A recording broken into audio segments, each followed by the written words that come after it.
चलिए, good morning everyone. उम्मीद करते हैं कि आप लोग स्वस्थ होंगे, अच्छे से अपना पढ़ाई कर रहे होंगे। हम जानते हैं कि अभी ठंडा का पूरा पैंडेमिक सिचुएशन चल रहा है, जिसमें ठंडे से बचाव के लिए हम लोग सभी को अपने अपने घरों में नहीं हो रहा है। लेकिन हम लोग, आप लोगों का पढ़ाई नहीं रुके, पढ़ाई कंटिन्यू रहे, सिलेबस आगे बढ़ता रहे। क्या हो गया भाई? आप लोगों की एग्जाम अपने शेड्यूल टाइम के अकॉर्डिंग हो। जैसे ही आपका कोल्ड पैंडेमिक सिचुएशन अगर खत्म होता है, उसके बाद उसी के लिए हम लोग सभी कोई लाइव क्लासेस, रिकॉर्डेड क्लास पे पूरा का पूरा फोकस करें, और आप लोग भी उतना ही सिंसियरिटी और पंक्चुअलिटी के साथ अपने क्लास को कंटिन्यू करें, नोटबुक बनाएं, ठीक है ना।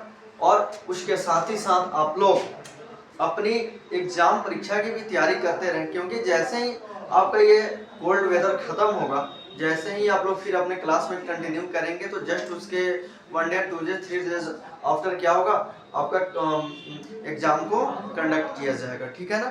तो ऐसा नहीं है कि आप लोगों को स्कूल खुलने के बाद फिर आपको एक लॉन्ग डेज दिया जाएगा, मोर टाइम दिया जाएगा कि आप अपना प्रिपरेशन कंप्लीट करें फिर देन एग्जाम होगा, वैसा नहीं होगा। तो आप लोग अपना कंप्लीट शेड्यूल के अकॉर्डिंग अपना तैयारी करें, ठीक है। तो चलिए, हम जैसे आप लोगों को साउंड चैप्टर शुरुआत कर दिए थे, कुछ हमने इंट्रोडक्शन क्लासेस भी आप लोगों का लिया था साउंड के अकॉर्डिंग, ठीक है ना। तो आज उस क्लास के आगे हम लोग स्टडी करेंगे, ठीक है ना। तो देखिएगा, साउंड सबसे बड़ी बात होती है कि साउंड के कारण हम, साउंड जब तक प्रोड्यूस होता है, साउंड प्रोड्यूस होने के कारण ही हम लोग किसी चीज़ों को सुन पाते हैं। यानी सुनने का मतलब है कि कहीं ना कहीं से साउंड मुझे आ रही है, जिसके कारण हम सुन रहे हैं। मतलब साउंड वाइब्रेशंस के अकॉर्डिंग मेरा जो ईयर होता है काफ़ी ज़्यादा आपका सेंसिटिव होता है। साउंड वाइब्रेशंस फ्रीक्वेंसीज के लिए मेरा जो ईयर होता है काफ़ी ज़्यादा सेंसिटिव होता है।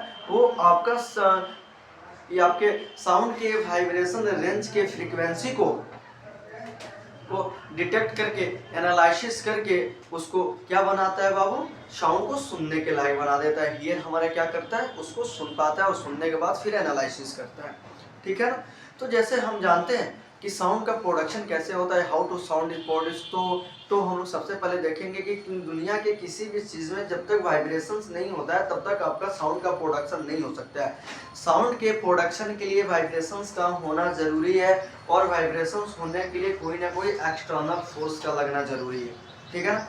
जब तक आपका एक्सटर्नल फोर्स किसी चीज़ में अप्लाइड नहीं होगा और जब तक वो आपका वाइब्रेटिंग मोड में नहीं आएगा, तब तक साउंड का प्रोडक्शन, साउंड फॉर्मेशन नहीं होगा। और साउंड के फॉर्मेशन के साथ साथ आपका ट्रैवलिंग के लिए गुड मीडियम की भी नीड पड़ती है, क्योंकि साउंड विदाउट मीडियम आपका ट्रैवल नहीं कर सकता है। अगर जहाँ पर भी मीडियम नहीं है वहाँ पे साउंड आपका ट्रैवल नहीं कर पाता है, ठीक है ना। तो सबसे फर्स्ट ऑफ ऑल साउंड के प्रोडक्शन के लिए क्या जरूरी है, आपका वाइब्रेटिंग बॉडी, और दूसरा साउंड को ट्रांसफर होने के लिए, प्रोपागेट होने के लिए आपका मीडियम की नीड पड़ती है, क्योंकि without medium sound can't be propagate from one place to another place. Clear हो गया। अब यहाँ पे हम लोग पढ़ेंगे ऑसिलेशन, साउंड के रेस्पेक्ट में हम लोग पढ़ेंगे ऑसिलेशन और वाइब्रेशन। यहाँ पे हम लोग देखेंगे। तो मान लीजिए कि यहाँ पे हमने एक आपका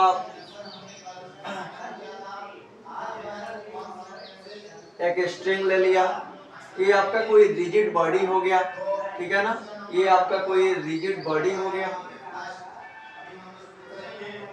ये आपका स्ट्रिंग हो गया, ठीक है ना।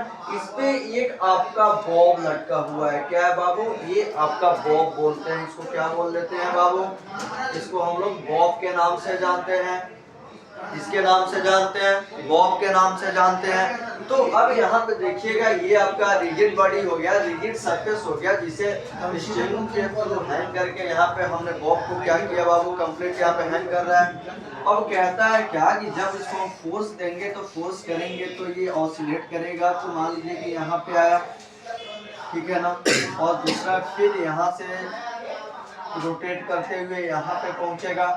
तो इसका जो इनिशियल पॉइंट है वो आपका वो है, वो से ये रोटेट करके कहाँ पहुँचा, ए पे, फिर यहाँ से रोटेट करेगा तो ये कहाँ पहुँचेगा बाबू, बी पे आपका पहुंचेगा।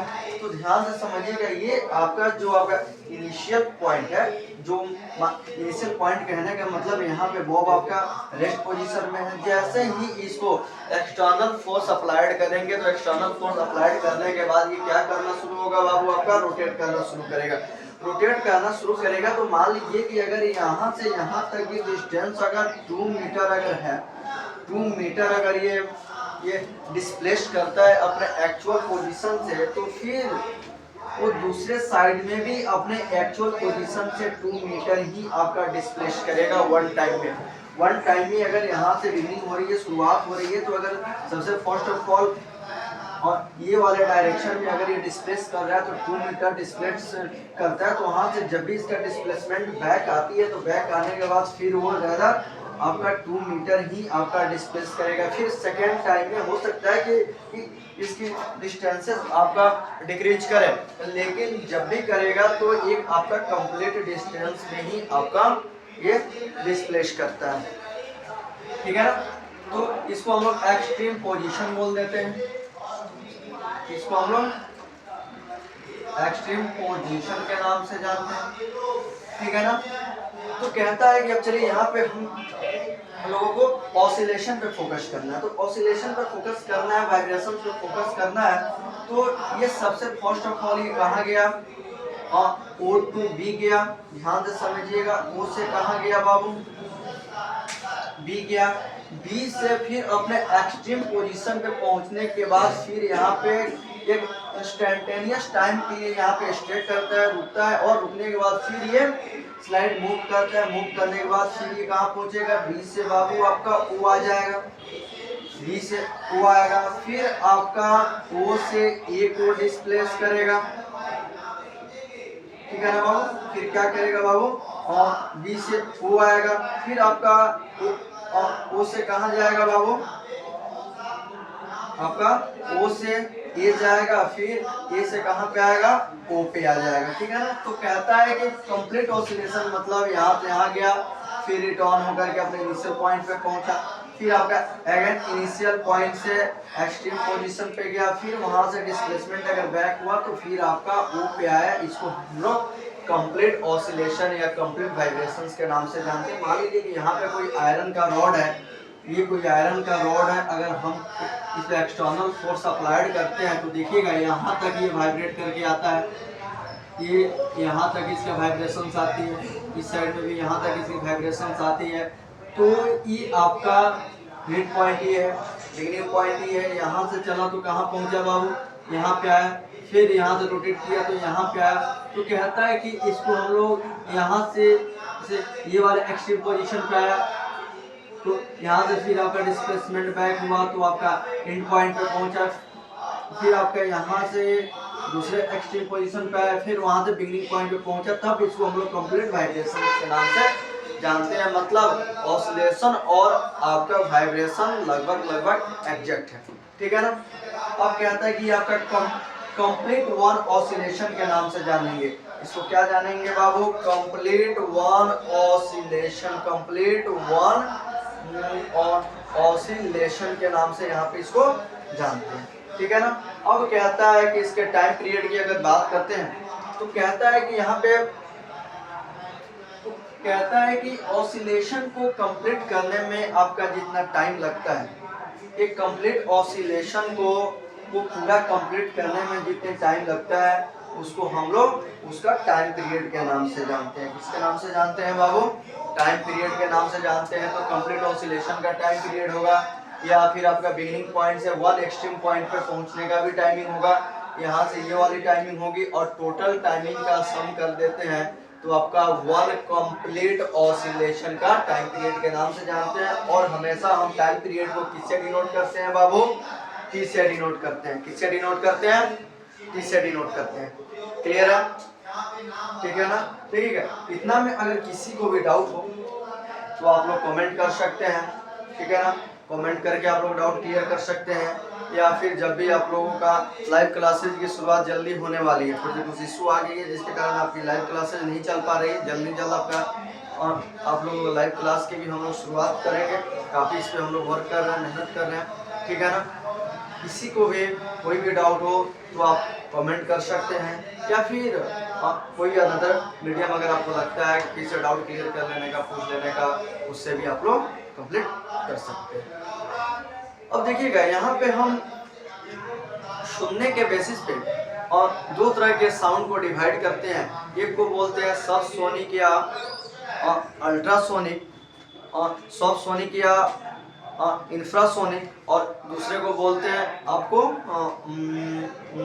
अल्ट्रासोनिक। ठीक है ना। तो सुनने के आधार पर साउंड को भी डिवाइड करते हैं कि कोई व्यक्ति, और जैसे ह्यूमन बॉडी की अगर बात करें तो इसका लिमिटेशंस होता है कि यहाँ से यहाँ तक के रेंज, हर्ट्ज के रेंज के ही साउंड को सुन पाएगा, उससे ज़्यादा के रेंज के साउंड को नहीं सुन पाएगा। लेकिन वहीं अगर एनिमल्स की बात करते हैं तो अभी जो एनिमल्स बॉडीज होते हैं, मतलब वो हमसे ज़्यादा साउंड को सुनने के लिए वो आपका कैपेबल होते हैं। वो कम से कम साउंड को, ज़्यादा से ज़्यादा साउंड को भी सुन पाते हैं, 20 हर्ट्ज से ज़्यादा के साउंड को सुन पाते हैं। जैसे एक अगर हम किसी डॉग की बात करते हैं तो डॉग आपका 40,000 हर्ट्ज की भी साउंड को क्लियरली वो सुन पाता है।